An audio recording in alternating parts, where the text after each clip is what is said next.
I desire to become an authority for my media academy at Booker T. Washington High School in storytelling, and eventually I'd like to be a motivational speaker for teens.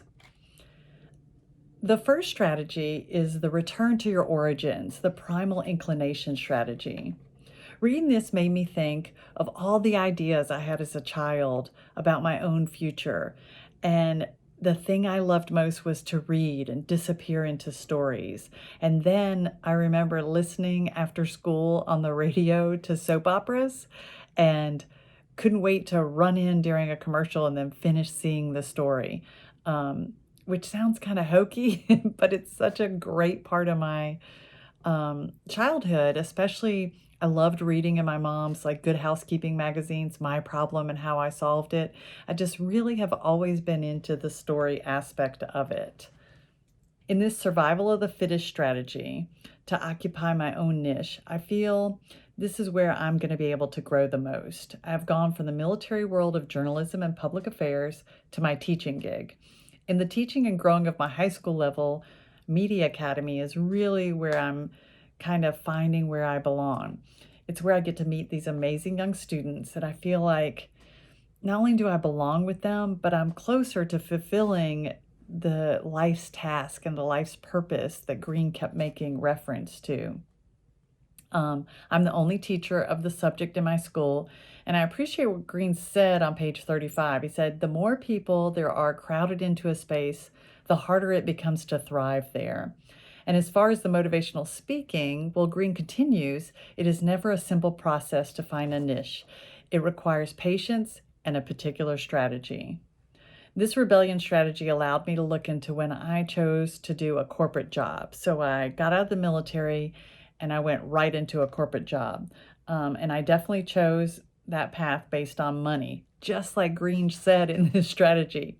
I did what I thought I should when I left the Army, and I chose a dollar figure rather than my heart's desire. While reading this section on adaptation, I really felt like this is my jam. This is what I am able to do best and the strategy I use the most. And even considering what it is that is my life's purpose, I'm able to adapt what the universe guides me to do. The teaching and relating to my students, it's really part of it. I didn't realize it was until reading this chapter or this particular strategy. I had taken it as a step away, but now I'm finding that founding and building this academy and creating something that's mine, all mine, that's kind of my adaptation. And, I'm able to be a public speaker and motivate kids every single day on my platform in my high school. And I just really love showing the other people how innovative and amazing some of my kids are. It's just really cool. And that what we really need to do as adults is to have our belief in them. In the text, Green said, it's up to you to see the changes going on in your own profession. You must adapt your life's task to these circumstances. And that's a big motivator for me to achieve this particular degree that I've chosen. The relevancy is really important to me continuing with the depth and ability to run this media academy that I founded. So then finding your way back, the life or death strategy.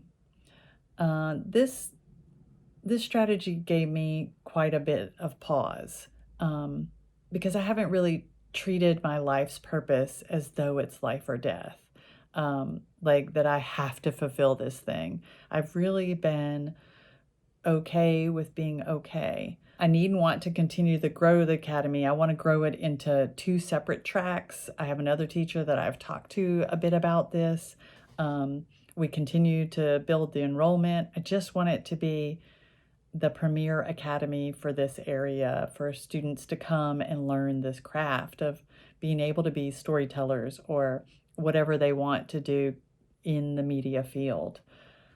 My 2 personal goals that I can achieve in the next 3 weeks. One, I think I could sign up for like Tony Robbins or Dave Ramsey or some kind of like motivational coaching to get a little better grip on the gig. And then 2, really express and solidify my idea of the growth of it to my assistant principal. I could really kind of give legs to it a little bit more. Thank you so much for your time, and I appreciate it.